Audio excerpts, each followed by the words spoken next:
नमस्कार दोस्तों।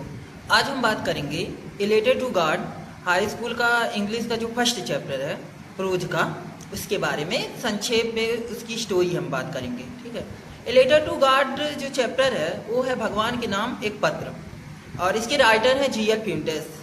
इसमें लेंचो नाम का एक व्यक्ति रहता है, उसी के बारे में है, वह भगवान के नाम एक पत्र लिखता है, उसी के बारे में चैप्टर में पूरा संक्षेप में बताया गया है। ठीक है।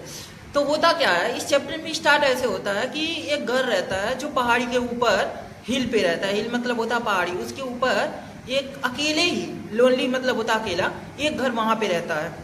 वह केवल घर जो होता है वो लेंचो का होता है। वहाँ पे वो लोग रह रहे होते हैं, वहाँ पे ऐसे ऊंचा नीचा ही रहता है। उस पर खेती लोग करते हैं, तो उसमें मेज मक्के की खेती करते हैं, जहाँ पे जिस फसल को पानी की कम कमी होती है, मतलब पानी की कम मात्रा चाहिए होता है, तो ऐसे खेती करते थे। तो वहाँ पे उसका फसल जो था पूरी अच्छे तरीके से हुआ था, उसमें फूल पत्ती उत्ती बढ़िया से लगा था, हरा भरा पूरा अच्छा सा था। तो केवल ज़रूरत एक बात का था कि पानी की ज़रूरत थी। तो एक दिन ऐसे क्या हो रहा था कि लेंचो की जो पत्नी है लेंचो के पास गई, उसको बुलाई कि आइए खा लीजिए। वो खाना खा रहा है अंदर, और उसके बच्चे जो है बाहर ऐसे खेल रहे हैं। तब लेंचो देख रहा है कि बाहर बहुत ठंडी ठंडी हवाएं चल रही हैं और लग रहा कि बारिश होगा। तब उसको देख के लगा, फिर बाहर देख रहा कि थोड़ा थोड़ा बूंदें गिर रही हैं, तो बाहर देखा तो अपनी पत्नी से बोला कि यह जो बारिश हो रही है ना, छोटी जो बड़ी बूंदें हैं वो 10 सेंट के बराबर यानी 10 सिक्के कॉइन्स के बराबर है, और जो छोटी बूंदें हैं बारिश की वह 5 सेंट के बराबर हैं।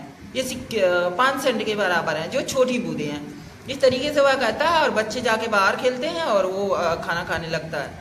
देखता है ऐसे बारिश होने लगता है तो बहुत हैप्पी होता है। फिर बारिश ऐसे धीरे धीरे करके होता है, और उसकी जो मेज मिस होता है, जो उसका मक्का का खेती होता है, उसमें पानी धीरे धीरे करके भरता जाता है।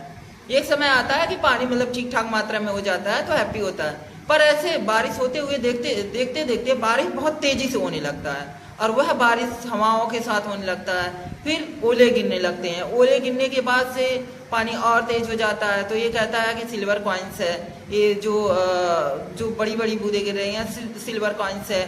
पर बाद में ऐसे ही बारिश होते होते उसमें पत्थर गिरने लगता है, तो उसके छोटे बच्चे जो होता है उस पत्थर को ऐसे बिटोर के अंदर लाते हैं। फिर ऐसे देखते देखते बारिश इतना तेजी से होता है कि वहाँ पे क्या कहते हैं, बारिश का एक बर्फ से ढक जाता है पूरा, मतलब बूंदें इतनी ज़्यादा गिरती हैं कि बर्फ बन जाता है और पूरा ढक जाता है, और सफ़ेद सिल्वर की तरह से दिखाई देने लगता है पूरा। और उसमें से जो भी फूल पत्ती सारी चीज़ें होती हैं वह झड़ जाती हैं। उसके बाद से यह चीज़ देख के उसका देखता है कि सारा अनाज जो है फसल खराब हो जाता है। तो यह देख के उसको बड़ा दुख होता है, बहुत चिंतित होने लगता है। फिर वहाँ पे खेत में अपने बच्चों से कहता है कि अब क्या होगा, अब हम लोग का कौन हेल्प करेगा, कोई हेल्प करने वाला भी नहीं है, हम लोग क्या खाएंगे। तो उसका लड़का कहता है कि कोई बिना खाए मरता नहीं है, कोई बिना खाए नहीं मरता है, और जिसका कोई नहीं होता है उसका ईश्वर होता है, ईश्वर करता है। तो वह उस रात में जब सोता है लेंचो, तो उसके मन में यही बात चल रही होती है। तब उसके दिमाग में एक बात आती है, कहता है जिसका कोई नहीं है उसका ईश्वर है। तो वह भगवान के नाम पत्र लिखने का विचार बनाता है। वो बहुत ज़्यादा पढ़ा लिखा नहीं होता, वो खेती काम ऐसे ही हार्डवर्क ही करता है, खेती का काम करता है, पर थोड़ा उसको पढ़ने आता है काम भर का। तो सुबह में ही जैसे ही सुबह होता है, संडे का दिन होता है, वह जाता है पोस्ट ऑफिस। उसके बाद से एक पत्र लिखता है, उसमें सारी बातें बताता है कि हमारे पास अब के साल आप यदि नहीं हेल्प करें, मतलब आपके ही भरोसे हम लोग हैं, और हमारे पास बोने के लिए भी बीज नहीं है, खाने के लिए भी कुछ नहीं है। तो वह लिखता है ए लेटर टू गॉड, तो मैंने भगवान के नाम एक पत्र लिखता है। उसमें वह 100 पीसोस मांगता है, 100 पीसोस मतलब पैसे ही कह सकते हो, 100 पीसोस मांगता है। उसमें कहता है कि इसमें हमारा काम ये सारी चीज़ें हैं, और ये काम हमारा 100 पैसों में हो जाएगा। उसके बाद से भगवान के नाम पत्र लिख के उसके बाद से उसको पेस्ट करके उसमें पोस्ट जहाँ पे पोस्ट ऑफिस में जो मेल बॉक्स होता है उसमें डाल देता है। फिर उसके बाद से जो मेल बॉक्स का एक व्यक्ति रहता है उसको उठा के लाता है, देख के बहुत हंसता है और कहता है कि इस तरह के अभी कोई व्यक्ति हो सकता है क्या। उसके बाद से वो मेल बॉक्स ले आके वो जो मतलब उसका पत्र रहता है उसको पढ़ते हैं, उसके बाद ले जाके वो वहाँ पे एक मोटा सा व्यक्ति रहता है उसको देता है। तो वह व्यक्ति पढ़ के थोड़ा टाइम के लिए बहुत हंसता भी है, थोड़ा सरप्राइज भी होता है। फिर एक पल के लिए वह सोचता है कि इतना विश्वास कैसे हो सकता है किसी व्यक्ति का, इस तरीके से विश्वास हम लोग का तो नहीं होता है, और ऐसे विश्वास तो हर व्यक्ति को होना चाहिए ईश्वर पे। और इस विश्वास का ये विश्वास उसका ईश्वर के प्रति टूटे ना लंचो का, इसलिए वह जो मोटा व्यक्ति है वह सोचा कि हम लोग कुछ उसके लिए प्लान करते हैं ताकि उसका विश्वास ईश्वर पे बना रहे। अब वो क्या करता है, अपना जो सैलरी होता है, अपना कुछ वेतन उसमें से, और जो आसपास के जो भी उसके अदर एम्प्लॉय थे उनसे पैसे कलेक्शन करता है, कुछ पैसे कलेक्शन करके सोचता है कि हम कुछ पैसे उसको दे दें। तो वो क्या करता है, जब कलेक्शन करता है 100 पीस मांगा रहता है, पर 50% से ऊपर पीसोस वह कलेक्ट करके उसमें पेस्ट करके उसमें रख देता है। सुबह जैसे ही सुबह होता है, लंचो आता है, उसके बाद देखता है पैसे, उसके बाद गिनने लगता है।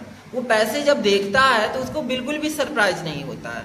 क्यों? क्योंकि उसको विश्वास रहता है कि ईश्वर गार्ड उसको पैसे देंगे ही देंगे। उसके बाद जब पैसे काउंट करता है तो पैसे काउंट करने के बाद से वह देखता है कि ये 100 पीस नहीं है, तो वह सरप्राइज होता है।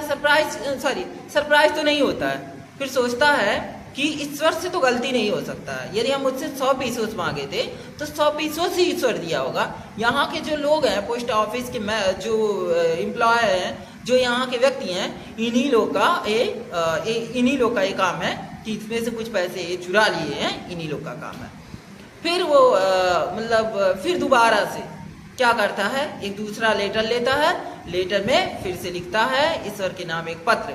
फिर उसमें वह बोलता है कि अब की बार आप ये जो पैसे हैं आप हमारे पास सीधे भेजिएगा, और यहाँ के जो बंच ऑफ क्रूक्स हैं, यहाँ के जो एम्प्लॉय हैं बंच ऑफ क्रूक्स हैं, यहाँ के बेईमान टाइप के हैं, ये लोग खुद हमारे पैसे बेईमानी कर लिए हैं और पूरा पैसे हमको नहीं दिए हैं, तो आप हमारे पास सीधे भेजिएगा। इस तरीके से वह करके अब की बार लिखता है आपका लंचो, फिर पत्र लिख के उसमें डाल देता है, और स्टोरी यहीं पे समाप्त हो जाती है। पर इसमें कहानी में भी एक दो टर्निंग पॉइंट है। वो टर्निंग पॉइंट में ये है कि ईश्वर का उसके प्रति इतना विश्वास है, बाद में वो भी उन लोग को भी इस बात का दुख होता है कि हम लोग इसका सहायता किए और ये हम ही लोग को चोर बनाता है। पर हाँ, ईश्वर में विश्वास, ये जो चैप्टर है कहीं ना कहीं इस दिशा को तरफ हमको गाइड किया है कि हमको ईश्वर में विश्वास करना चाहिए, और जिसका कोई नहीं है उसका ईश्वर है, और वह सबकी सुनता है। और वो किस फॉर्म में सुनता है? ह्यूमन बीइंग के फॉर्म में सुनता है। ऐसा नहीं है, ईश्वर जो ह्यूमन बीइंग है वो ईश्वर के रूप में आता है और वह व्यक्ति का सहायता करता है। तो यह बात यही इस बात में GL फ्यूंटेस जो राइटर हैं इसी बात में फोकस करवाए हैं। और स्टोरी आपको समझ में आ गया होगा। आपको स्टोरी यदि समझ में आया है तो आप चैनल को सब्सक्राइब कर सकते हैं। धन्यवाद।